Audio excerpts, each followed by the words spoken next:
Hello എല്ലാവരും എന്ത് പറയുന്നു സുഖമായിരിക്കുന്നു വിശ്വസിക്കുന്നു. ഇന്നൊരു ഡേ ഇൻ മൈ ലൈഫാണ്. നല്ല പ്രൊഡക്റ്റീവായിട്ടുള്ള കുറേയധികം കാര്യങ്ങളും ടിപ്സും ഒക്കെ ഇൻക്ലൂഡ് ചെയ്തിട്ടുള്ള ഒരു ഡേ ഇൻ മൈ ലൈഫാണ്. കുറേ വിശേഷങ്ങളൊക്കെ നമുക്ക് സംസാരിക്കാം. അപ്പോൾ രാവിലെ എണീറ്റ് കുറച്ച് സമയമൊക്കെ കഴിഞ്ഞ് നമ്മൾ മാംഗോനെയൊക്കെ കുറച്ച് കളിച്ച് പിന്നെ പതുക്കെ അടുക്കളയിൽ വന്നു. ഇന്ന് അവധി ദിവസമാണ്, അതുകൊണ്ട് സൺഡേ ആണ്, അതുകൊണ്ട് തന്നെ കുറച്ച് കാര്യങ്ങളൊക്കെ നമുക്ക് റീസെറ്റൊക്കെ ചെയ്ത് വെക്കണം.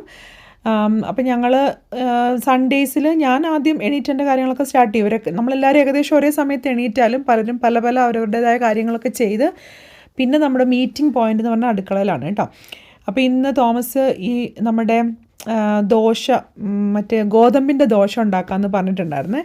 അപ്പോൾ തോമസിൻ്റെ ഗോതമ്പ് ദോശ കറി വെച്ച് കഴിക്കണമല്ല, ഈ സിറപ്പ് ഒഴിച്ച് കഴിക്കുന്ന പാൻ കേക്കിൻ്റെ തന്നെ ഒരു വെറൈറ്റി. പക്ഷേ തേങ്ങയൊക്കെ ഇട്ട് തേങ്ങയിടും, മുട്ടയിടും, കറിവേപ്പിലയും ഇഞ്ചിയൊക്കെ ഇട്ടിട്ടാണ്. അല്ല, ഒരു ലേശം ഇഞ്ചി കേട്ടോ, ലേശം ഇഞ്ചി, ലേശം സവോള, ഇത്തിരി കറിവേപ്പില, ഒരു പിടി തേങ്ങ, ഒരു 2 മുട്ടയൊക്കെ ഇട്ടിട്ടാണ് ഈ ഇവരുടെ ന്യൂട്രീഷ്യസ് ഗോതമ്പ് ദോശ. ഇത് ഇവർക്ക് 3 പേർക്കും ഉണ്ടാക്കുക. ഞാൻ എഗ്ഗ് തന്നെ കേട്ടോ കഴിക്കുക. ഇപ്പോൾ ആയിട്ട് എല്ലാവരും ബ്രേക്ക്ഫാസ്റ്റിന് എഗ്ഗ് അവരുടെ ഫുഡിൽ ആഡ് ചെയ്തിട്ടുണ്ട്.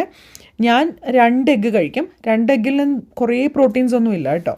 ഒരു എഗ്ഗിലോ 6 to 7 grams ഓഫ് പ്രോട്ടീനേ ഉള്ളൂ. പക്ഷേ കുറച്ച് കഴിയുമ്പോൾ ഞാൻ ഗ്രീക്ക് യോഗട്ടോ അങ്ങനെ എന്തെങ്കിലും കഴിച്ച് അതങ്ങ് ക്യാച്ചപ്പ് ചെയ്ത് കൊണ്ടുവരും. ഇപ്പോൾ ഈ വീഡിയോ എടുക്കുന്ന സമയത്ത് ഞാൻ ഭയങ്കരമായും പ്രോട്ടീൻ ഇൻടേക്ക് കൗണ്ട് ചെയ്യുന്നുണ്ടായിരുന്നില്ല. പക്ഷേ എൻ്റെ കോച്ച് ആദ്യമൊക്കെ അങ്ങനെ പുള്ളി ഭയങ്കര സോഫ്റ്റ് ആയിരുന്നു, പറ്റുന്ന പോലെയൊക്കെ ചെയ്യാമായിരുന്നു. ഇപ്പോൾ ഭയങ്കര സ്ട്രിക്റ്റ് ആണ് കേട്ടോ. ഇപ്പോൾ കറക്റ്റ് ഞാൻ ലോഗിൻ ചെയ്യുന്നതൊക്കെ ഒന്ന് വാച്ച് ചെയ്യും, അതുകൊണ്ട് ഒക്കെ നോക്കിയിട്ടാണ് ചെയ്യുന്നത്. ബ്രേക്ക്ഫാസ്റ്റൊക്കെ കഴിഞ്ഞു. അത് കഴിഞ്ഞപ്പോഴത്തേനും ഒരു ഫുൾ ചിക്കനാണ് കേട്ടോ മേടിച്ചത്. ഫുൾ ചിക്കൻ മേടിച്ച് കഴിഞ്ഞാലുള്ളതെന്ന് വെച്ചാൽ എനിക്ക് തോമസിനെ ഡിപ്പെൻഡ് ചെയ്യണം. എനിക്ക് പിന്നെ ചിക്കൻ കറി ഇഷ്ടമില്ല, ഇവർക്ക് വേണ്ടിയിട്ടുള്ള ചിക്കൻ കറി. അപ്പം ഞാൻ ആദ്യം തന്നെ ഞാൻ കറി വയ്ക്കും, നിങ്ങളിത് റെഡിയാക്കി തന്നാൽ. അതാണ് നമ്മൾ തമ്മിലൊരു ഡീൽ എന്ന് പറഞ്ഞത്.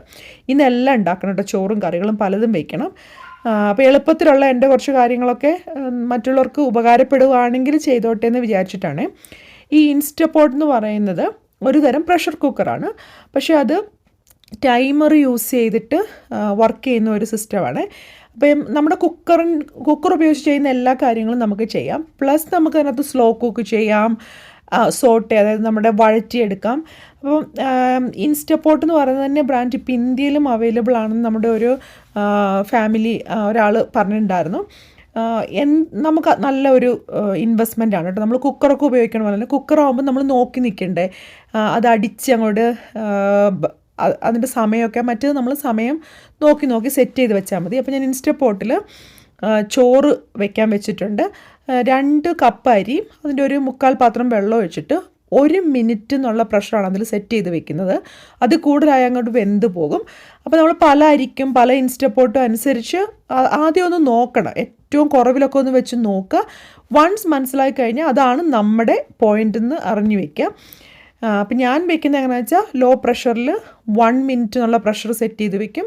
1 മിനിറ്റ് ആയിക്കഴിഞ്ഞാൽ അവിടെ ഇരുന്നോളും. അതിൻ്റെ ഗ്യാസ് അങ്ങോട്ട് പോയി കഴിയുമ്പോൾ പിന്നെ നമ്മൾ ഓഫ് ചെയ്യാനൊന്നും പോകണ്ട, അതൊക്കെ പോയി കഴിയുമ്പോൾ വാർത്തെടുക്കുക ചെയ്യാം. ഇവിടെ സാധാരണ കുക്കർ ലെഫ്റ്റ് സൈഡിൽ വെച്ചിട്ടുണ്ട്. എൻ്റെ കയ്യിൽ 2 ഇൻസ്റ്റപോട്ട് ഉണ്ട് കേട്ടോ, ഒരെണ്ണം ചോറ് വെക്കാനും ഒരെണ്ണം കറി വെക്കാനും. പക്ഷേ ഇപ്പോൾ ഇന്ന് കുക്കറിൽ വെക്കാമെന്ന് വെച്ചു. കുറച്ച് വെളിച്ചെണ്ണ ഒന്ന് മൂത്ത് വന്നപ്പോൾ ഞാനത്തോട്ട് ഒരു പിടി കാഷ്യൂ നട്ടാണ് ഇന്ന് ചിക്കൻ കറി വെക്കാനാണ്. അപ്പോൾ ഇന്ന് കുറച്ച് കാഷ്യൂ ഒക്കെ ഇട്ടിട്ട് വെക്കാമെന്ന് വെച്ചു. സവോള തോമസ് എനിക്ക് ഈ ചിക്കൻ അരിഞ്ഞ് കഴിഞ്ഞിട്ട് സവോള അരിഞ്ഞ് തന്നിട്ടുണ്ടായിരുന്നു. ഞാൻ ആ ഇട്ട സവോള നാളിനെടുത്ത് മാറ്റി വെച്ചു, ഒരു തോരൻ വെക്കേണ്ട അതിനകത്തും കൂടി ഇടാൻ വേണ്ടിയിട്ട്. പിന്നെ നമ്മുടെ സാധാരണ ബാക്കി സാധനങ്ങളൊക്കെ സാധാരണ ചിക്കൻ കറിക്ക് വെക്കണത് പോലെ തന്നെ സവോള റെഡ് സവോളയാണ്. ഇപ്പം നമ്മൾ റെഡ് ഒനിയൻസ് ആണ് വാങ്ങുന്നത്. വൈറ്റ് ഒനിയൻ, ഫ്രഞ്ച് ഒനിയൻസും വാങ്ങാറുണ്ട്. പക്ഷേ നമുക്ക് അങ്ങനെ ഒരു സമയത്ത് നമുക്ക് ഓരോ ശീലങ്ങളാണല്ലോ. ഈ റെഡ് ഒനിയന് കുറച്ചും കൂടെ ഈ തരിതരിപ്പ് കൂടുതലാണ് കേട്ടോ. ആ ഒരു സവോളയുടെ ഒരു തരിതരിപ്പുണ്ടല്ലോ, അത് ഇത്തിരിയുടെ കൂടുതലാണ്. കുറച്ച് ഉപ്പിട്ട് പെട്ടെന്ന് അങ്ങ് വഴങ്ങി വരാൻ വേണ്ടിയിട്ട്. പിന്നെ ഞാനവിടെ ജിഞ്ചർ ഗാർലിക്കിൻ്റെ പേസ്റ്റ് ആ സൈഡിൽ അതാക്കി വെച്ചിട്ടുണ്ടായിരുന്നു. അത് സമയം കിട്ടുന്ന പോലെ ഞാൻ ആക്കി വെക്കുക കേട്ടോ ചെയ്യുന്നത്. 1-2-3 ദിവസത്തേക്കുള്ളത് ആക്കി വെക്കുള്ളൂ. കാരണം ഞാൻ എല്ലാ ദിവസവും കുക്ക് ചെയ്യില്ല, ആഴ്ച ഒരു 2-3 ദിവസം കൂടുമ്പോഴാണ് കുക്ക് ചെയ്യുക. എപ്പോഴാണോ കുക്ക് ചെയ്യുന്നത് അപ്പോൾ അത് ആക്കി വെക്കും. പിറ്റേ ഒരു പ്രാവശ്യത്തെ കുക്കിങ്ങിനോട് യൂസ് ചെയ്തിട്ട് ഞാൻ അടുക്കളയിൽ ഞാൻ മനസ്സിലാക്കിയൊരു കാര്യം, നമ്മൾ ഈ കുക്ക് ചെയ്യുമ്പോൾ ഉള്ള ആ ഒരു സ്മെല്ലും കാര്യങ്ങളൊക്കെ അവോയ്ഡ് ചെയ്യാനായിട്ട് ഇങ്ങനൊരു ക്യാൻഡിൽ കത്തിച്ച് വെക്കുന്ന ഉപകാരമാണ്. ട്രൈ ചെയ്ത് നോക്കട്ടെ, ട്രൈ ചെയ്യാത്തവർ. എന്നുവെച്ചാൽ എല്ലാ സ്മെല്ലും പോകും എന്നല്ല, മറ്റു റൂമുകളൊക്കെ ഒന്ന് അടച്ചിട്ടിട്ട് ഇനി ഇതൊന്ന് കുക്ക് ചെയ്തെടുക്കാം. ഞാനിനി കുക്കിങ്ങും പരിപാടിയൊക്കെ കഴിഞ്ഞിട്ടേ ഉള്ളൂ കുളിച്ചൊക്കെ റെഡിയാകാൻ വേണ്ടിയിട്ട് പ്ലാൻ ചെയ്തേക്കുന്നത്. അപ്പോൾ ഇതൊന്ന് നന്നായിട്ട് വഴങ്ങി വരട്ടെ. എന്നിട്ട് വേണം നമുക്ക് ബാക്കി മസാലകളും കാര്യങ്ങളൊക്കെ ഇടാനായിട്ട്. ഇതുണ്ട് ജിഞ്ചർ ഗാർലിക് പേസ്റ്റ്. ഞാൻ വേറെ ഒന്നും ഇടില്ല കേട്ടോ, ജസ്റ്റ് ജിഞ്ചറും ഗാർലിക്കും മാത്രമേ എടുത്തുള്ളൂ. കാരണം 2-3 ദിവസത്തേക്കല്ലേ ഉള്ളൂ. കുറേ ദിവസത്തേക്ക് വെക്കുകയാണെങ്കിൽ കുറച്ച് എണ്ണയൊക്കെ ഒഴിച്ച് റെഡിയാക്കാം. പയർ അതുപോലെ തന്നെ ഞാൻ കഴിഞ്ഞൊരു ദിവസം സമയം കിട്ടിയപ്പോൾ ഒടിച്ചൊടിച്ച് വെച്ചിട്ടുണ്ടായിരുന്നു. നമ്മുടെ ഫ്രഞ്ച് ബീൻസാണ്, പക്ഷേ ഒടിച്ച് വെക്കാൻ പറ്റും. നമ്മൾ നാട്ടിൽ ഈ അച്ചിങ്ങ ഒടിക്കണ പോലെ അതുപോലെ നീളത്തിൽ ഒടിച്ച് വെച്ചിട്ടുണ്ട്. അപ്പോൾ ഇത് നല്ല കുഴഞ്ഞു വരുന്നുണ്ട്. അതിന് റെഡിയായിട്ട് വരുമ്പോൾ ഞാൻ ഇതിനിടയ്ക്ക് ചെയ്തുകൊണ്ടിരുന്നതിനിടയ്ക്ക് തന്നെ പോയിട്ട് കുറച്ച് തക്കാളി അരിഞ്ഞ് വെച്ചിട്ടുണ്ടായിരുന്നു. നമ്മൾ കഴിഞ്ഞ വർഷമൊക്കെ കൃഷി ചെയ്ത തക്കാളി ഉണ്ടല്ലോ, ഞാൻ ഫ്രണ്ട്സിനും നാട്ടുകാർക്കും ഒക്കെ കൊടുത്തിട്ട് പിന്നെയും മിച്ചമാണ്. ഇനിയിപ്പോൾ അതൊരു പാക്കറ്റ് കൂടി ഉണ്ട്. ഈ വർഷം നമ്മൾ തക്കാളി കൃഷി ചെയ്യണ്ട എന്നുള്ള രീതിയിലാണ്. കുറച്ചാകുമ്പോൾ നമ്മൾ ഈ ഫ്രീസറിൽ കളയാനും തോന്നില്ലല്ലോ. എല്ലാ വീട്ടിലും വയ്ക്കുകയും എല്ലാവരുടെ കയ്യിലും ഉണ്ടാകുകയും ചെയ്യുന്നതുകൊണ്ട് ഇതിനത്ര ഡിമാൻഡ് കുറവാണ്. അപ്പം നമ്മൾ ഈ വർഷം എന്തായാലും കൃഷി ചെയ്യണ്ട, എന്ത് ചെയ്യണം എന്നൊക്കെ ഉള്ള ഒരു ഇതിലാണ് ഇരിക്കുന്നത്. ഇപ്പുറത്തെ അടുപ്പിൽ ഞാനൊരു ഇതുപോലെ തന്നെ ഒരു സ്റ്റീലിൻ്റെ പാൻ വെച്ചു. വെളിച്ചെണ്ണ തന്നെയായിട്ട് ഉപയോഗിക്കാം. എന്നിട്ട് അതിനകത്തോട്ട് കുറച്ച് കടുകും ഒരു വറ്റൽമുളകും പിന്നെ നമ്മൾ ഇത്തിരി നേരത്തെ സവോള സേവ് ചെയ്ത് വെച്ചിട്ടുണ്ടായിരുന്നല്ലോ, ആ സവോളയും ഒരു ലേശം വെളുത്തുള്ളിയും കൂടി ഇട്ടിട്ടുണ്ട്. ആ പയർ നമ്മൾ ഒടിച്ച് വെച്ചിട്ടുണ്ടായിരുന്നില്ലേ ഫ്രഞ്ച് ബീൻസ്, അതിന് മെഴുക്ക് പുരട്ടി ആക്കിയിട്ട് എടുക്കാനാണ്. ഇത്തിരി എണ്ണ കൂടിപ്പോയിട്ട് അത് ശരിയാണ്. എനിക്കിപ്പോൾ ഇത്തിരി എണ്ണയുടെ അളവ് ഈ കട്ട പോലെ ഇരിക്കുന്നതുകൊണ്ടേ ചിലപ്പോൾ അതിൻ്റെ അളവ് അങ്ങോട്ട് ഇച്ചിരി കൂടിപ്പോവും. എന്നാലും കുഴപ്പമില്ല, ഇനിയിപ്പോൾ ഇത് കളയാനൊന്നും പറ്റില്ല. ഞാനിട്ട് പിന്നെ ഇത്തിരി മഞ്ഞപ്പൊടിയും മുളക് പൊടിയും ഒന്നിട്ട് അതൊന്ന് മൂത്ത് വന്നപ്പോഴത്തേന് നേരത്തെ ഒടിച്ചു വെച്ചിരുന്ന പയറും കൂടി ഇട്ട്, വെള്ളമൊന്നും ഒഴിക്കില്ല, നന്നായിട്ടൊന്ന് മിക്സ് ചെയ്ത് ഉപ്പൊക്കെ ഇട്ടിട്ട് നമുക്ക് മൂടി വെച്ചിട്ട് അങ്ങോട്ട് വേവിച്ചെടുക്കാം. അതിൻ്റെ ആ ഒരു ഗ്രീൻ കളർ തന്നെ ഇത്തിരി ഭയങ്കരമായിട്ടും വെന്തളിയുന്നില്ല, മെഴുക്ക് പുരട്ടി പോലെ വെക്കാൻ വേണ്ടിയിട്ടാണല്ലോ. അപ്പോൾ എനിക്കിതിന് നമ്മൾ ഈ ലോ കാർബ് എന്നല്ല, ഇപ്പം കാലറി കുറച്ചിട്ടുള്ള ഫുഡ് കഴിക്കുമ്പം പ്രോട്ടീൻ കൂടുതലായിട്ട് കഴിക്കുമ്പം നമുക്ക് ശരിക്കും ഫൈബർ നമുക്ക് എല്ലാവർക്കും വേണമല്ലോ. അപ്പോൾ അത് കിട്ടാൻ വേണ്ടിയിട്ടുള്ള ഒരു വഴി എന്ന് പറഞ്ഞാൽ ഈ പറയണ പോലെ നമ്മുടെ പച്ചക്കറികൾ കഴിക്കുമ്പം ഒത്തിരി തോരൻ പോലെയൊക്കെ വെച്ചാൽ നമുക്ക് അധികം എടുക്കാൻ പറ്റില്ല കേട്ടോ. പക്ഷേ ഇങ്ങനെ ചെറിയ മെഴുക്ക് പുരട്ടി അല്ല ബേക്ക് അതൊക്കെ ആണെങ്കിൽ നമുക്കധികം നന്നായിട്ട് കഴിക്കാൻ വേണ്ടിയിട്ട് പറ്റും. എന്നിട്ട് ഇപ്പുറത്തെ അടുപ്പിൽ നമ്മുടെ തക്കാളി നല്ല കുഴഞ്ഞ് പരുവായി, അതൊന്ന് നല്ല അലുത്ത് അതിൽ നിന്ന് എണ്ണ തെളിഞ്ഞ് വരിക എന്നുള്ളതാണ് കണക്ക്. നമ്മുടെ ക്ഷമ പോലെ ഇരിക്കും കേട്ടോ. ചിലപ്പോൾ നമുക്ക് ക്ഷമ ഭയങ്കര കുറവാകുമ്പോൾ ഇതെല്ലാം കൂടെ ഒറ്റയടിക്ക് അങ്ങോട്ട് ചെയ്യും. ഇന്ന് ഇത്തിരി ക്ഷമ എന്നാൽ എളുപ്പം, അത് രണ്ടും നോക്കിയൊരു ദിവസമാണ്. ഇത്തിരി ചിക്കൻ മസാല ഉണ്ട് ഞാൻ ആദ്യം ഇട്ടത്, ഈസ്റ്റേണിൻ്റെ മറ്റേ ചിക്കൻ മസാല ഇവിടെ ഇരിക്കുന്നുണ്ടായിരുന്നു, അപ്പോൾ അതിട്ടു. പിന്നെ ഇച്ചിരി കളർ വരാൻ വേണ്ടിയിട്ട് കുറച്ച് കാശ്മീരി ചില്ലി പൗഡർ ഇട്ടു. അപ്പോൾ അധികം എരിവ് വരണ്ട, നമുക്ക് എന്നാൽ നല്ല ഇത്തിരി ഒരു ഫ്ലേവറിൽ നിന്നോട്ടെ എന്ന് വെച്ചു. പിന്നെ ലേശം എന്തൊക്കെ ഏത് കമ്പനിയുടെ ചിക്കൻ മസാല ഇട്ടാലും എനിക്ക് എൻ്റെ വക ഇത്തിരി മല്ലിപ്പൊടി മുളക് പൊടി മഞ്ഞപ്പൊടിയൊക്കെ ഒന്ന് സൈഡിൽ കൂടെ ഒന്ന് കൊടുത്തില്ലെങ്കിൽ എന്തോ ഒരു കുറവ് പോലെ, അതിങ്ങനെ എന്താ പറയുക, ഒരു മനസ്സിൽ തലയ്ക്കകത്ത് അങ്ങനെ പാകമായിട്ട് നിൽക്കണ ഒരവസ്ഥയാണ് കേട്ടോ. അങ്ങനെ ചെയ്തില്ലെങ്കിൽ എനിക്കൊരു സമാധാനമില്ല. പിന്നെ ഞാൻ മുന്നേ പറഞ്ഞാൽ ഇത്തിരി മല്ലിപ്പൊടി ഇത്തിരി മുളക് പൊടി ഒക്കെ ഇട്ടു. ഇനി അതെല്ലാം കൂടെ ഒന്ന് നന്നായിട്ട് വഴറ്റി വീണ്ടും നമ്മുടെ അതിൽ നിന്നിങ്ങനെ എണ്ണ പതുക്കെ തെളിഞ്ഞ് വരുന്ന വരെ നോക്കി നിൽക്കുന്നുണ്ട്. ഇതിനിടയ്ക്ക് ഇവിടുന്നത് ഇട്ടിട്ട് പോവില്ല, കാരണം അത് മൂട്ടിൽ പിടിക്കും. എനിക്ക് എപ്പോഴും ഞാൻ മിക്കവാറും കുക്കിംഗ് വീഡിയോ ചെയ്യുമ്പോൾ ചോദിക്കും, ചേച്ചി ഇത് ഇൻഡക്ഷൻ അടുപ്പാണോ, ഇൻഡക്ഷൻ സാധനങ്ങളാണോ യൂസ് ചെയ്യണത്? ഇത് ഗ്ലാസ് സ്റ്റോപ്പാണ്. ഇതിൻ്റെ മെക്കാനിസം ഇത് ഇൻഡക്ഷൻ ഉള്ള സാധനങ്ങളും വെക്കാം, ഇല്ലാത്തതും വെക്കാം. ഞാനങ്ങനെ ഇൻഡക്ഷൻ ഉണ്ടോ എന്ന് നോക്കിയിട്ടല്ല പാത്രങ്ങൾ മേടിക്കാം, എൻ്റെ ആവശ്യമില്ല കേട്ടോ. ഗ്ലാസ് സ്റ്റോപ്പിന് സാധാരണ നമ്മുടെ സ്റ്റീലും അലുമിനിയവും എല്ലാം വെക്കാം. പക്ഷേ അലുമിനിയം വെച്ചാൽ ഗ്ലാസ് സ്റ്റോപ്പിൽ കറ ഇളകും. ഗ്ലാസ് സ്റ്റോപ്പിൻ്റെ ചുറ്റും ഇങ്ങനെ ഒരു കറ പോലെ വരും, വൃത്തിയായിട്ട് വരില്ല. പിന്നെ അലുമിനിയം ഇപ്പം കുക്കിങ്ങിന് യൂസ് ചെയ്യാറുമില്ല. അപ്പം ഞാൻ മിക്കവാറും യൂസ് ചെയ്യുന്നത് സ്റ്റീല് അല്ലെങ്കിൽ കാസ്റ്റ് അയൺ ആണ്. അതിന് പ്രത്യേകിച്ച് നമ്മുടെ ഇൻഡക്ഷൻ ഉള്ളത് നോക്കി മേടിക്കണമെന്നൊന്നുമില്ല. കറണ്ട് ഉപയോഗിച്ചിട്ടാണ്. കറണ്ട് ചാർജ് എത്രയാവും ചോദിക്കുന്നുണ്ട്. ഇതിനകത്ത് നമുക്കറിയില്ല കേട്ടോ. ഇവിടെ കറണ്ട് ചാർജ് നല്ല കൂടുതലാണ്. ഒരു പല വീടുകളിൽ പലതാണ്, ഞാൻ എമൗണ്ടായിട്ട് പറയുന്നില്ല. പക്ഷേ പൊതുവേ കറണ്ട് ചാർജ് നമ്മൾ ഉപയോഗിക്കുകയല്ലേ, അപ്പം നമ്മൾ കൺസ്യൂം ചെയ്യുന്ന സാധനങ്ങൾ നമ്മൾ കാശ് കൊടുക്കുക എന്നുള്ള ഒരു രീതിയാണ്. അപ്പം ഞാൻ ചിലപ്പോൾ ഗ്യാസ് പുറത്ത് യൂസ് ചെയ്യും കേട്ടോ. എനിക്ക് നല്ല മൂഡൊക്കെയാണ്, അങ്ങനെയൊക്കെ ആണെങ്കിൽ നമ്മൾ പുറത്ത് ഗ്യാസ് വെച്ചിട്ടുണ്ട്. പിന്നെ നമുക്ക് സമ്മറിൽ അത് യൂസ് ചെയ്യാൻ പറ്റത്തുള്ളൂ. വിൻ്ററിൽ പറ്റും, നമ്മളോടൊരു പാറ്റിയോ ഒക്കെ സെറ്റ് ചെയ്ത് വെച്ചിട്ടുണ്ട്, കവറൊക്കെ. പക്ഷേ അതിനൊരു മൂഡ് വരണം, അല്ലാത്തപ്പോൾ ഞാനിങ്ങനെ അകത്താണ് ചെയ്യുക. ഇതിനിടയ്ക്ക് നമ്മുടെ മസാലയൊക്കെ നല്ല വെന്ത് വന്നു. അപ്പം ഞാൻ ഈ ചിക്കൻ അതിനകത്തിട്ടിട്ട് കുറച്ച് നേരം വെള്ളം ഒഴിക്കാണ്ടൊന്ന് നല്ലോട്ടൊന്ന് ഇളക്കി എടുത്തു. അപ്പോൾ ആ ചിക്കൻ ഒരു വെളുത്ത കളർ വരും കേട്ടോ, പിങ്ക് കളർ ചിക്കൻ എല്ലാം ഒരു വെളുത്ത പോലത്തെ ഒരു കളർ വന്നപ്പോഴത്തേന് ഇത്ര തന്നെ വെള്ളം ഞാൻ ഒഴിച്ചു. കാരണം ഇതിന്ന് കുറച്ച് ഇത്ര വെള്ളം വെച്ചാൽ ഒരു അരക്കപ്പ് വെള്ളം ഒഴിച്ചിട്ടുണ്ടാവും. അപ്പോൾ തന്നെ കുറച്ച് വെള്ളം ഓൾറെഡി ചിക്കനിൽ നിന്ന് വന്ന് തുടങ്ങിയായിരുന്നു. ഇത് കൂടുതൽ ഇനി വരാനില്ല, കാരണം ഓൾറെഡി ചിക്കനിൽ നിന്ന് വെള്ളം വരുന്നുണ്ടായിരുന്നു. അപ്പം ഞാനതിന് കുക്കറിൽ ഒന്ന് അടിച്ച് വരട്ടെ എന്ന് വിചാരിച്ചു. ഒരു പ്രാവശ്യം 1.5 അടിച്ചാൽ മതി കേട്ടോ. ഒരു ഫുൾ അടിയും ഒരു പകുതി അടിയാകുമ്പോൾ തന്നെ ഞാനതങ്ങ് ഓഫ് ചെയ്യും. ഇത് 2 സാധനം ഒന്നിച്ച് ചെയ്യുന്നതുകൊണ്ടും ഷൂട്ട് ചെയ്യുന്നതുകൊണ്ടും ഞാൻ കറിവേപ്പില ഇടാൻ മറന്നുപോയിരുന്നു നമ്മുടെ മുന്നേ വെച്ചിരുന്ന മെഴുക്ക് വട്ടിക്കകത്ത്. അപ്പോൾ ആ ഗ്രീൻ കളറൊക്കെ അങ്ങനെ തന്നെ മെയിൻറ്റെയിൻ ആയിട്ടുണ്ട്. ഇച്ചിരി കൂടെ ഒന്ന് ആവട്ടെ, കാരണം അവർക്ക് ചോറിൻ്റെ കൂട്ടത്തിൽ കഴിക്കാനാണ്, എനിക്ക് ചിക്കൻ്റെ കൂട്ടത്തിൽ കഴിക്കാനാണ്. എളുപ്പത്തിന് വേണ്ടി ഞാൻ ചെയ്യുന്ന ഒരു കാര്യം, വെളുത്തുള്ളി ഇങ്ങനെ തൊലി പൊളിച്ചത് മേടിക്കും കേട്ടോ. ഇവിടെ വന്നിരുന്ന് തൊലി പൊളിക്കാന്നൊക്കെ പറഞ്ഞ ഒരു മെനക്കെട്ട പരിപാടിയാണ്. അപ്പോൾ ചിരവിയ തേങ്ങ, തൊലി പൊളിച്ച വെളുത്തുള്ളി, കറിക്ക് കഷ്ണങ്ങളായി അരിഞ്ഞിട്ടുണ്ടെങ്കിൽ അങ്ങനത്തതൊക്കെ നമുക്ക് കുറച്ചും കൂടെ എളുപ്പ കാര്യം നടന്ന് കിട്ടാൻ വേണ്ടി യൂസ് ചെയ്യും. അപ്പം നമുക്ക് പ്രത്യേകിച്ച് മെയ്ഡ് അല്ലെങ്കിൽ ഇങ്ങനെ ഹെൽപ്പ് ചെയ്യാൻ വീട്ടിൽ നമ്മുടെ വീട്ടുകാർ ചെയ്യുന്നത് ഹെൽപ്പല്ലല്ലോ. വീട്ടിലെല്ലാവർക്കും അവരുടേതായ പണികളുണ്ടാവും അല്ലേ, ഓരോരോ പണികളുണ്ടാവും. അതല്ലാണ്ട് നമ്മൾ പെയ്ഡായിട്ടുള്ള ഹെൽപ്പുള്ള സിസ്റ്റം ഇല്ലെങ്കിൽ ഇങ്ങനത്തെ ചില ഔട്ട്സോഴ്സ് സർവീസസ് മറ്റാരെങ്കിലും കട്ട് ചെയ്ത് നമ്മളൊരു 50 സെൻറ്റ് കൂടുതൽ കൊടുക്കണമായിരിക്കും അങ്ങനത്തെ സാധനങ്ങൾക്ക്. പക്ഷെ നമുക്കത് ഗുണപ്പെടും കേട്ടോ. ഇത് പനീറാണ്. നാനാക്കിൻ്റെ ഈ ഒരു പനീറിൻ്റെ ക്യൂബ്സാണ്, 2 ക്യൂബ്. ഇവർക്ക് ഭയങ്കര ഇഷ്ടമാണ് കേട്ടോ പനീർ, അതുകൊണ്ട് എത്ര വെച്ചാലും ചിലവാകും. അപ്പം ഞാൻ ഒരു ക്യൂബ് 400 ഗ്രാം 500 ഗ്രാം മറ്റാന്ന് തോന്നുന്നു. എന്തായാലും അത്രയും പനീർ തന്നെ യൂസ് ചെയ്യാം. ബട്ടർ ചിക്കൻ സോസാണ് മേടിച്ചത്, നമ്മുടെ കോസ്കോയിലെ ബട്ടർ ചിക്കൻ സോസ്.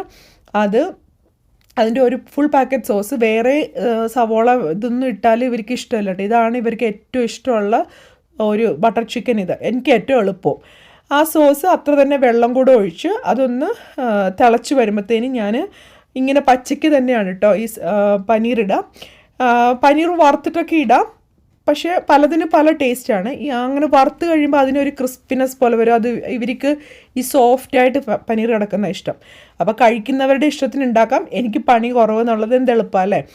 അതുകൊണ്ട് ഇങ്ങനെ ചിക്കനിൽ ബട്ടർ ഞാൻ പിന്നീട് ആഡ് ചെയ്യുക. ഇനിയിപ്പോൾ അതൊരു 5 മിനിറ്റ് അവിടെ ഇരുന്നിട്ട് അങ്ങ് തിളക്കട്ടെ. ഞാൻ ആദ്യം ആ പാത്രം വെച്ച് അടയ്ക്കാമെന്ന് നോക്കി, അത് നടക്കില്ല, അത് കുറച്ച് വലുപ്പം കൂടുതലാണ്. അപ്പം ഞാൻ അതിൻ്റെ തന്നെ അടപ്പ് എടുക്കാൻ വേണ്ടിയിട്ട് പോയതാണ്. ബട്ടർ അത് ആ ഒരു വെള്ളവും ബട്ടറൊക്കെ ഓൾമോസ്റ്റ് ഒരു പരുവായി. അപ്പം ഞാൻ അടുപ്പ് ഓഫ് ചെയ്തു. ഇനി ഞാൻ 35% ക്രീമാണ്, നല്ല എന്താ പറയുക ക്രീമി ആയിട്ടുള്ള മിൽക്കിൻ്റെ തന്നെ ക്രീം അതിട്ടു. ഇനി ഇപ്പോഴാണ് ബട്ടർ ഇടുക. അത് കഴിഞ്ഞിട്ട് ഇത് അടച്ചു വെക്കും. എന്നിട്ട് നമ്മൾ കഴിക്കാറാകുമ്പോൾ അങ്ങ് തുറക്കുമ്പോൾ ഉണ്ടല്ലോ നല്ല ക്രീമി ആയിട്ട് നല്ല പിങ്കി കളറൊക്കെ നല്ല രസമായിട്ട് ഇരുന്നോളും. അതുപോലെ തന്നെ അപ്പോൾ ആ സമയം കൊണ്ട് ചിക്കനും ആയിണ്ടായിരുന്നു. ചിക്കനും തിളയുണ്ട്, പക്ഷേ ഞാൻ അടുപ്പ് ഓഫ് ചെയ്തിട്ട് ഒരു കഷ്ണം ബട്ടർ ഇട്ടു. അപ്പോൾ ബട്ടറും കാഷ്യൂ ഒക്കെ ഇട്ട് നല്ല കാലറി റിച്ച് ആയിട്ടുള്ള ചിക്കനാണ്. അതും വേറൊരു അടപ്പ് വെച്ചിട്ട് മൂടി വെച്ചു. ഇനിയിപ്പം പോയിട്ട് കുളിച്ച് റെഡിയായിട്ട് വരാം. കുളിച്ച് റെഡിയായിട്ട് ഇപ്പം എങ്ങോട്ടും പോകാനൊന്നുമില്ല. തോമസ് അപ്പോൾ രാവിലെ തൊട്ട് പുറത്ത് ഓരോ പണികളുണ്ട്. അപ്പം ഞാനും വിചാരിച്ചു അവിടെ പോയിട്ട് പണിയാന്നല്ല, പോയിട്ട് വീഡിയോ എടുക്കാതൊക്കെ വിചാരിച്ചിട്ടിരിക്കുകയാണ് രാവിലെ. അപ്പോൾ ഈ റൂമൊക്കെ ഒന്ന് ചെറുതായിട്ടൊന്ന് വാക്യൂം ചെയ്തു, എല്ലാ സാധനങ്ങളും ഒന്നും ഇരിക്കേണ്ടിടത്തൊക്കെ വെച്ചു, ജനലൊക്കെ ഒന്ന് തുറന്നിട്ടു. അങ്ങനത്തെ കുറച്ച് കുഞ്ഞു പണികളാണ്. ഞാൻ ഈ സമയത്ത് ഓൾറെഡി നമ്മൾ എല്ലാ ജനലും കഥയൊക്കെ ഒന്ന് തുറന്നിട്ടുണ്ട്. പ്രത്യേകിച്ച് ചിക്കൻ കറിയൊക്കെ വെക്കണ ദിവസങ്ങളിൽ നമ്മുടെ റൂമിനകത്ത് ഈ മണങ്ങളൊക്കെ നിൽക്കാതിരിക്കാൻ വേണ്ടിയിട്ട് അങ്ങനെ ചെയ്യണം, നല്ലതാണ് കേട്ടോ. ലൈറ്റ് ഓഫ് ചെയ്തു. പിന്നെ ഞാൻ ആ പോക്ക് എന്തോ ഒരു പണിക്കങ്ങ് പോയിട്ടോ. ക്യാമറ അത് കഴിഞ്ഞ് കുറേ കഴിഞ്ഞിട്ട് ഓഫ് ചെയ്ത് താഴെ വന്നപ്പോഴത്തേക്കിന് ഇവർ എല്ലാവരും പുറത്തുണ്ട്. അപ്പം എന്തെങ്കിലും ഫ്രൂട്ട് വേണം. രാവിലെ ബ്രേക്ക്ഫാസ്റ്റ് കഴിച്ചില്ലേ, ഇനിയിപ്പോൾ ലഞ്ച് കഴിക്കുന്നതിന് മുമ്പുള്ള സമയമാണിത്. അപ്പം ഞാനൊരു പപ്പായ കഴിഞ്ഞ ദിവസം എനിക്ക് തോന്നി നമ്മളിതിൻ്റെ ഗ്രോസറി ഹോൾ ചെയ്തിട്ടുണ്ടായിരുന്നു, ഒരു പപ്പായ മേടിച്ചിട്ടുണ്ടായിരുന്നു. അത് നല്ല പഴുത്ത് റെഡി ആയിട്ടുണ്ട്. അപ്പം എനിക്ക് കത്തി വെച്ച് കട്ട് ചെയ്താൽ അതിൻ്റെ കുറേ ഫ്ലഷും കൂടി ഇതിൻ്റെ കൂടത്തി ഇങ്ങോട്ട് പോരും കേട്ടോ. അതുകൊണ്ട് ഞാൻ നല്ല ഒരു ഇപ്പോഴത്തെ ഇങ്ങനെ ഒരു സ്ക്രൈപ്പർ എടുത്തിട്ട് നന്നായിട്ട് എൻ്റെ പീലർ എടുത്തിട്ട് തൊലിയൊക്കെ ഒന്ന് പീൽ ചെയ്ത് റെഡിയാക്കാമെന്ന് വെച്ചു. ഞാനെപ്പോഴും അടുത്തൊരു മോം ടിപ്പ് എന്ന് പറയാം, എനിക്ക് മനസ്സിലായ ഒരു കാര്യം, ഇനി എന്ത് തരത്തിലുള്ള ഫ്രൂട്ടാണല്ലോ, ആപ്പിളാണെങ്കിലും ഓറഞ്ച് ആണെങ്കിലും മുന്തിരി ആണെങ്കിലും, അത് ചെറിയ ഹാൻഡ് പിക്ക് ചെയ്യാവുന്ന കട്ടൊന്നും ചെയ്യേണ്ടാത്ത ഇതാണെങ്കിലും നമ്മൾ കഴുകി വൃത്തിയാക്കി അവിടെ ഒരു പാത്രത്തിലെടുത്ത് വെച്ചിട്ടുണ്ടെങ്കിൽ ഇതൊക്കെ തീരും കേട്ടോ. അതല്ല, ഇതായിരിക്കുന്നിടത്ത് ഇരിക്കുകയാണെങ്കിൽ ഒരാൾക്കും വേണ്ട, താല്പര്യവും ഇല്ല, ഇഷ്ടവും ഇല്ല, പക്ഷേ കട്ട് ചെയ്താൽ തീരും. അതുകൊണ്ട് ഞാൻ എപ്പോഴും അത് കട്ട് ചെയ്ത് ഒന്ന് ഞാൻ കട്ട് ചെയ്യും, അല്ലെങ്കിൽ തോമസിനെ കൊണ്ട് കട്ട് ചെയ്യിപ്പിച്ചിട്ട് അവിടെ വയ്ക്കും. അങ്ങനെയാണെങ്കിൽ ഇവന്മാർ പെറുക്കി തിന്നോളും. ഞാൻ കാലറി വാച്ച് ചെയ്ത് ഇപ്പോൾ കഴിക്കുന്നത് കൊണ്ട്, പൊതുവേ ഞാൻ കാലറി വാച്ച് ചെയ്യുന്ന ആളെ ആയിരുന്നില്ല കേട്ടോ. പൊതുവേ എൻ്റെ കാലറി കൺസംഷൻ ഭയങ്കര കുറവാണ്, അതെനിക്കറിയാം. കാരണം ഞാൻ കഴിക്കുന്ന ഫുഡ് കുറച്ച് പ്രോട്ടീൻ, ഓൾറെഡി കൂടുതലും കാർബ്സ് കുറവാണ്. അപ്പോൾ നമ്മുടെ ബോഡിക്ക് ആവശ്യമുള്ള കാലറി വരുന്നത് പ്രോട്ടീനിൽ നിന്നും ഫാറ്റിൽ നിന്നുമാണ്. എൻ്റെ ഫുഡിൻ്റെ കാലറി ആരോ കാൽക്കുലേറ്റ് ചെയ്ത് ഒരു ദിവസം ഇടുന്നുണ്ടായിരുന്നു, ചേച്ചി ഇത് ഇനഫ് അല്ല എന്ന് പറഞ്ഞു. പക്ഷേ എനിക്ക് അതിൻ്റെ ഒരു ആവശ്യമുള്ളൂ കേട്ടോ. ഒരു 1400 1500 അതിൻ്റെ തന്നെ കാര്യമുള്ളൂ. അപ്പോൾ ഞാനിപ്പം പക്ഷേ ഞാൻ കാലറി കാൽക്കുലേറ്റ് ചെയ്യുന്നത് വെച്ചാൽ ഞാൻ കാൽക്കുലേറ്റ് ചെയ്യുന്നതല്ല, എൻ്റെ ഇതിൽ എൻ്റെ ട്രെയിനറിന് അത് കൊടുക്കുമ്പം അയാൾ ഓൾറെഡി കാൽക്കുലേറ്റ് ചെയ്തിടുന്നുണ്ട്. അപ്പോഴാണ് ശരിക്കും എനിക്ക് മനസ്സിലായതാ, ഈ കാലറി ശരിക്കും കാൽക്കുലേറ്റ് ചെയ്യുന്നത് നമുക്ക് നല്ലതാണ്. നമുക്കറിയാം എന്തുമാത്രം നമ്മൾ എടുക്കുന്നുണ്ട്, അല്ലെ ഓരോ ഫുഡിൽ എന്ത് കാലറിയാന്നൊക്കെ ഉള്ളത് അറിയാൻ പറ്റും. അതിനിടയ്ക്ക് മാംഗോയ്ക്ക് ശരിക്കും അവൾ പകൽ പോത്ത് പോലെ കിടന്ന് ഉറങ്ങണതാണ് കേട്ടോ. അപ്പോൾ ഇന്ന് ഇവന്മാരുള്ളത് കൊണ്ട്, മറ്റേത് ഞാൻ മാത്രമല്ലേ ഉള്ളൂ, അപ്പോൾ സുഖമായിട്ട് ഉറങ്ങിക്കോളും. പക്ഷേ ഇതിപ്പോൾ ഇവരുള്ളതുകൊണ്ട് അങ്ങോട്ട് അവൾക്ക് സഹിക്കാൻ പറ്റണില്ല. ഇങ്ങനെ ഭയങ്കര ഇഷ്ടമാണ് കേട്ടോ വലിച്ച് കളിക്കണത്, സാധനങ്ങൾ വലിപ്പിക്കണത്. അപ്പം കുറേ നേരം അങ്ങനെ കളിച്ചു. പിന്നെ ഇവളുള്ളത് കൊണ്ട് ഈ മുടി പൊഴിച്ചിൽ കാരണം രാവിലെ ഈ മെഷീൻ വിട്ട് ഒരെണ്ണം ചെയ്യും, നമ്മുടെ സ്റ്റിക്ക് വെച്ച് വാക്യൂം ചെയ്യും. വീക്കിലി ഒരിക്കൽ നമ്മുടെ പവർ വാക്യൂം വെച്ചിട്ട്, ഡൈസൻ്റെ തന്നെ ഒരു കോഡുള്ള കുറച്ചും കൂടെ പവറുള്ളൊരു വാക്യൂം ഉണ്ട്, അത് വെച്ച് ചെയ്യും. അങ്ങനെയൊക്കെ ചെയ്തിട്ടാണ് ഒരു പരിധി വരെയെങ്കിലും രോമത്തിനെ ഒന്ന് കൺട്രോൾ ചെയ്ത് നിൽക്കുന്നത്. അപ്പോൾ ഇതാ നമ്മുടെ മെഷീനെ വിട്ടു. അതിനിടയ്ക്ക് ഇത് സ്റ്റക്കായി കേട്ടോ. സ്റ്റക്കായെന്ന് വെച്ചാൽ ഇതിനകത്തൊക്കെ എന്തോ കിടക്കുന്നുണ്ട്. എനിക്ക് ഇങ്ങനത്തെ സാധനങ്ങളൊക്കെ സ്റ്റക്കായി കഴിഞ്ഞാൽ പിന്നെ അത് കൈകാലൊക്കെ ഇടാൻ ഭയങ്കര പ്രയാസം. അപ്പം ഞാൻ തോമസിനെ വിളിച്ചുകൊണ്ട് വന്നു. അപ്പോൾ തോമസ് ഇതൊക്കെ ഒന്ന് പഠിച്ചു വെക്കണ്ടേ. അപ്പം ഞാൻ പറഞ്ഞു അപ്പം എൻ്റെ പണി, എനിക്ക് പിന്നെ ആ പണി കൂടി ചെയ്യാനല്ലേ പറ്റത്തില്ല, നടക്കില്ല എന്നൊക്കെ പറഞ്ഞ് തർക്കിച്ചുകൊണ്ടിരിക്കുന്നതാണ് കേട്ടോ. അപ്പോൾ എന്നെ പഠിപ്പിക്കുക എങ്ങനെയാണ് ഫിൽറ്റർ മാറ്റേണ്ടത്, ഫിൽറ്റർ ഉണ്ടെന്നൊക്കെ. അപ്പം ഞാൻ ചോദിച്ചു എന്താ ഞാൻ പൊട്ടിയാ, ഇതൊന്നും അറിയാൻ വയ്യാഞ്ഞിട്ടൊന്നും അല്ല, എനിക്ക് സൗകര്യം ഇല്ലാഞ്ഞിട്ടാണ്. അപ്പോൾ തോമസ് എന്താ നീ എനിക്ക് വേണ്ടി കുക്ക് ചെയ്ത് തരണം അങ്ങനെയൊക്കെ പറഞ്ഞ് ഞങ്ങൾ എന്താ പറയുക കുറച്ച് സമത്വം, സാഹോദര്യം, വിപ്ലവം ഒക്കെ സംസാരിച്ചു. എന്തായാലും തോമസ് എനിക്ക് ഈ ഒരു റോബോ വാക്യൂത്തിൻ്റെ ഫിൽറ്റർ അതിനകത്ത് തന്നെ ഒരു സാധനം ഉണ്ട്, അത് സ്വയമായിട്ടങ്ങ് എംപ്റ്റി ചെയ്തോളും. പക്ഷെ നമ്മളത് മാറ്റിയിടണം കേട്ടോ. അപ്പോൾ അതൊക്കെ മാറ്റി അവളുടെ മാംഗോയുടെ രോമം കണ്ട് ഞങ്ങൾ നിർവൃതി അടഞ്ഞു. പിന്നെയും കൈയും കാലൊക്കെ കഴുകി. അപ്പോൾ ചോറ് ഓൾറെഡി റെഡി ആയിട്ടുണ്ട്. അതിനി വാർത്തില്ലെങ്കിൽ, ഞാൻ നേരത്തെ പറഞ്ഞ പോലെ ചോറ് വെന്തവിടെ കിടന്നിട്ട് നമ്മൾ പിന്നെ ഒത്തിരിയും കഴിഞ്ഞിട്ടുണ്ടെങ്കിൽ പിന്നെ എന്താ പറയുക തണുക്കുമല്ലോ. അപ്പോൾ അതുകൊണ്ട് അല്ലെങ്കിൽ ഉച്ചയ്ക്ക് കഴിക്കുകയും ചെയ്യണം. ഞാൻ വാർക്കാൻ വേണ്ടിയിട്ട് വേറെ സംവിധാനം, ഓട്ടോമാറ്റിക് സംവിധാനമൊന്നും ഇതുവരെ ആരെങ്കിലും കണ്ടുപിടിച്ചിട്ടുണ്ടെങ്കിൽ എന്തായാലും താഴെ കമൻറ്റിൽ പറയണം കേട്ടോ. ഞാനിങ്ങനെ വാർത്തെടുക്കുക ചെയ്യാം.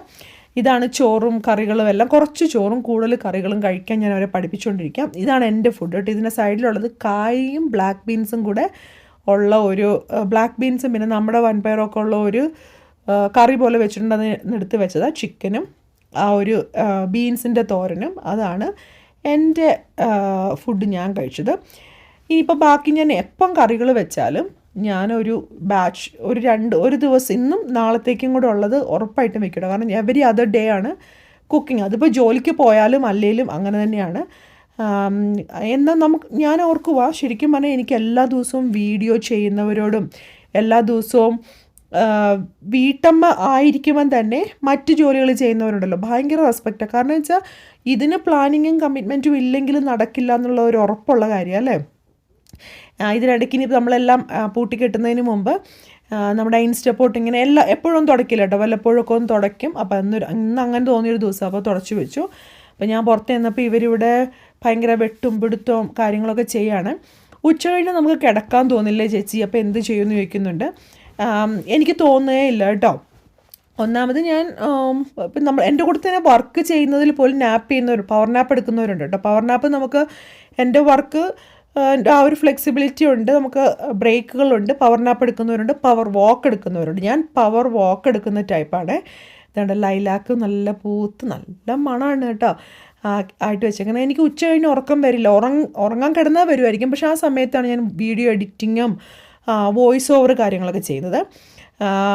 അതിപ്പോൾ അല്ലെങ്കിൽ വീക്കെൻഡിലാണെങ്കിൽ ഇങ്ങനെ എന്തെങ്കിലുമൊക്കെ പുറത്ത് പോകുമോ അല്ലെങ്കിൽ എന്തെങ്കിലുമൊക്കെ ചെയ്തുകൊണ്ടിരിക്കും. അപ്പോൾ ഇവർ അവിടെ വിത്ത് പാകിയിട്ട് ഓൾറെഡി തോമസും ഐസക്കും കൂടെ വിത്തിട്ടു. ഇനി ഇത് ടർഫ് ബിൽഡർ എന്ന് പറഞ്ഞിട്ട് വളവും പിന്നെ കുറച്ച് വിത്തും എല്ലാം കൂടെ ഉള്ള ഒരു സാധനമാണെന്ന് തോന്നുന്നു. അപ്പം ഞാനിവിടെ കുറച്ച് പുല്ലൊക്കെ പറിക്കാം. നമ്മളുടെ നമ്മുടെ അപ്പുറത്തെ വീടിന് നമ്മുടെ പറമ്പിങ്ങനെ ഒന്നിച്ച് അതിർത്തിയില്ല കേട്ടോ. അപ്പോൾ അവരുടെ ഇതിൽ പുള്ളിക്കാരൻ പുല്ല് വെട്ടും, നമ്മുടെ ഒപ്പം വെട്ടും, വേറൊന്നും നോക്കില്ല കേട്ടോ. അപ്പം ഞങ്ങൾ ആ ആളുടെയും കൂടെ ടർഫ് ബിൽഡറും ഇവരിപ്പം ഒരു 4 വർഷം 5 വർഷം ഉണ്ടാവും ഈ വീട് മേടിച്ചിട്ട്. ഇതിനു മുമ്പ് വേറൊരു ഫാമിലി ആയിരുന്നു. അപ്പോൾ അയാൾ പക്ഷെ ഭയങ്കരമായിട്ട് നന്നായിട്ട് നോക്കുമായിരുന്നു കേട്ടോ. അപ്പോൾ ഈ അപ്പൂപ്പനല്ല ഈ അപ്പാപ്പനും അമ്മ വന്നപ്പോൾ നമ്മൾ ചോദിച്ചു, അല്ലെങ്കിൽ നമ്മുടെ മാത്രം നല്ല ഗ്രീനായിട്ടും അവരുടെ ഒരു കരിഞ്ഞും കിടന്നാൽ മൊത്തത്തിലൊരു ഭംഗിയില്ലല്ലോ. അപ്പോൾ തോമസ് ഇങ്ങനെ ചോദിച്ചു, ഞാൻ പുല്ല് വിതയ്ക്കാൻ പോവാ, നിങ്ങൾ അങ്ങോട്ടൂടെ വിതയ്ക്കട്ടെ? അപ്പോൾ അയാൾ പിന്നെന്താ വിതച്ചോ, ഞാൻ നനച്ചോളാം എന്ന് പറഞ്ഞു. അപ്പം എന്തായാലും അങ്ങനെ പിന്നെ അതൊരു വർഷങ്ങളായിട്ട് അങ്ങനെ ഒരു ശീലമായി. അപ്പം അവർ നനയ്ക്കുകയില്ല, പക്ഷെ നമ്മൾ പുല്ല് വിതയ്ക്കും, പുല്ല് നനയ്ക്കും, പക്ഷെ അപ്പം പുല്ല് വെട്ടു കേട്ടോ. അങ്ങനെ എന്താ പറയുക, ഇതൊരു സൈലൻ്റ് ആയിട്ടുള്ള ഒരു സൂപ്പർ റിലേഷൻഷിപ്പിലാണ്.